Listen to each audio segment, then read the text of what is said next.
anyway, we're going to bring the next guy up, Dylan Horvat. So this fella's been around for a long time. You just give him a round of applause and bring him up. Here we go.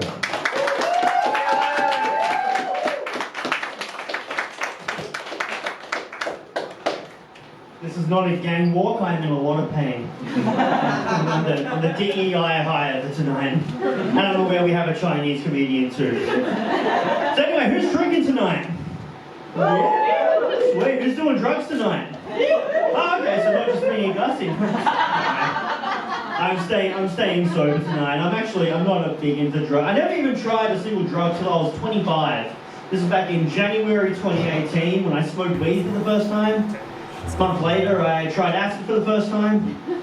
Kind of glad I stopped the trend there. Just every month jump into a different escalation of drug use, like January weed, February LSD, March chemotherapy. And I didn't even try weed several times. Smoked weed once, went straight to acid. Had a nice high, and then tripped balls for 24 hours. And it was... When 2018 began, part of my New Year's resolution was to be open to new experiences, and apparently all I could think of was doing drugs. I'm like the opposite of Gussie. What did you call it, Gussie? What? When you're weaning off hard drugs? What? Weaning off hard drugs? Yeah, you used the term for it? Fuck yeah! You like? I'm too high on drugs to remember my set. Fair enough. But the opposite... The opposite of what Gussie said. Let's go. Well, for those of you who don't know, LSD, also known as acid, is a psychedelic hallucinogenic drug. Usually comes in a little paper square. You put it under your tongue, and it activates within an hour. So a friend of mine said he wanted to try it for the first time and wanted me to try it with him. So I said, sure, why not? I've smoked weed once before. And it's 2018, it's a new year. We organised it. We had like this shaman hippie friend to be our trip sitter at his place. He organised the backyard for us, like carpet, couches all funky, and 60s music blasting, a trailer. It was really, and so yeah, we took it, we made a mistake of dropping it at midnight. Theatre plans got in the way, that's a whole mess.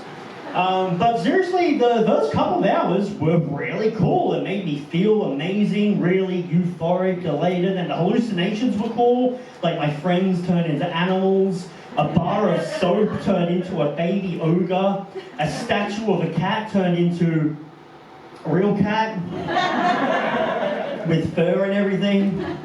But everyone's trip is different. Like, let's take my friend for example. His trip was like a kid taking a trip to Disneyland. Like, he had the time of his life. He loved the whole thing. My trip was like a week-long trip to Canberra. Like, the first day was really cool because you get to see cool things like Questacon and the War Memorial. And then you realise you're stuck in Canberra for the next 6 days.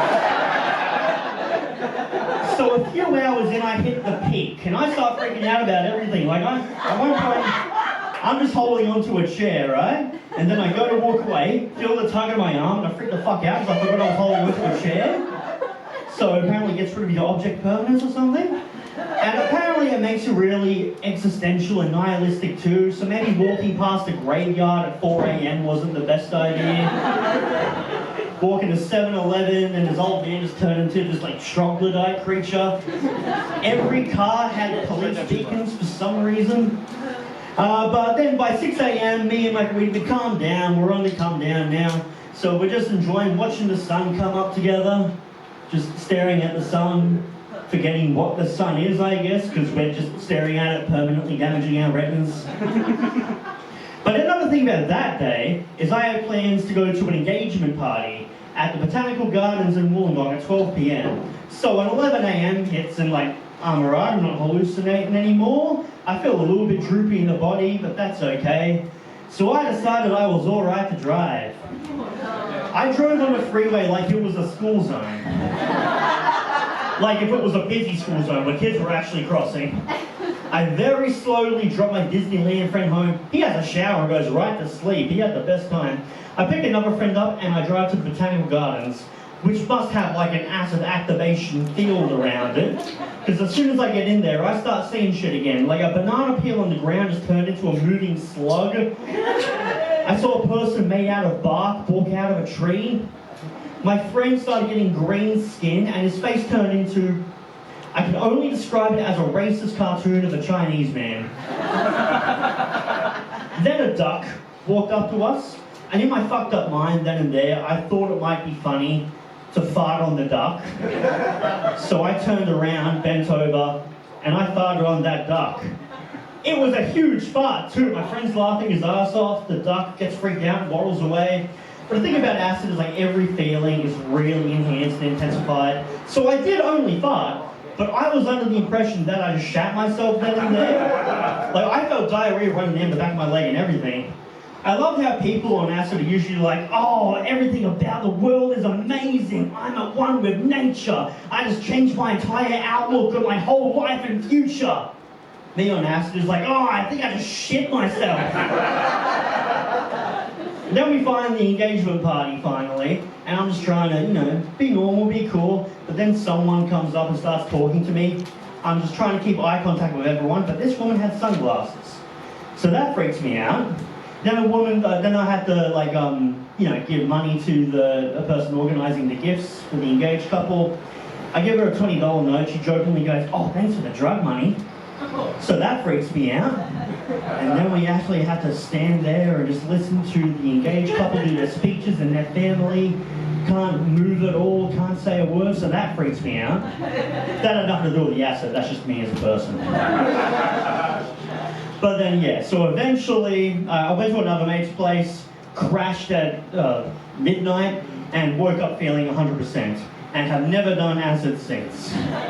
7 years clean. Oh, that's it. I've done mushrooms a couple of times. That's a completely different thing. Is it? Legit. Okay, I'm actually interested. Why do you think acid's better than mushrooms? I've done both. I'm actually sick myself. Fair enough. That is. I think that's a valid reason. I can't argue with you there. It's like, yeah, it makes you sick, but you don't fart on ducks and think you're shit. I do that side. Yeah, fair enough, yeah. So actually, was it the first or second time I tried mushroom? I'm an idiot, I only tried it once. Second time. Okay, I'll keep that in mind. I went through a whole range of emotions. I was so happy and just loving life.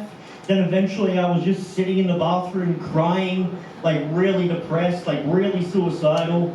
Like I full on Googled suicide methods. That's how depressed I was. But, you know what came up when I typed that into Google? The first thing that came up was Lifeline Australia. It said, people do care. Get help today. And that really spoke, that said something to me. That said, that Google is fucking useless. That's the exact opposite of what I searched up. There's a search engine called Yandex. You know what happens when you type suicide methods into Yandex? The most effective method of suicide. I'm using Yandex from now on to actually answer my questions. When people ask me what the normal, like, oh, you know, why are you so depressed? And I can't answer because I'm just going to sound like an incel. I'm not, I swear. But you are going to listen to my answer and you're going to come to that conclusion. Or I could just make subtle jokes about, like, I'm always around mates who are bragging about the people they slept with. Like, there'll be a bisexual guy going like, oh yeah, I go both ways, men and women, I'm always going both ways. Or another guy who makes a riff on that, like, I go both ways, white women and coloured women, and I go both ways. I'm just here going, yeah, I go both ways. Right and left. That's my time, everyone. Thank you very much.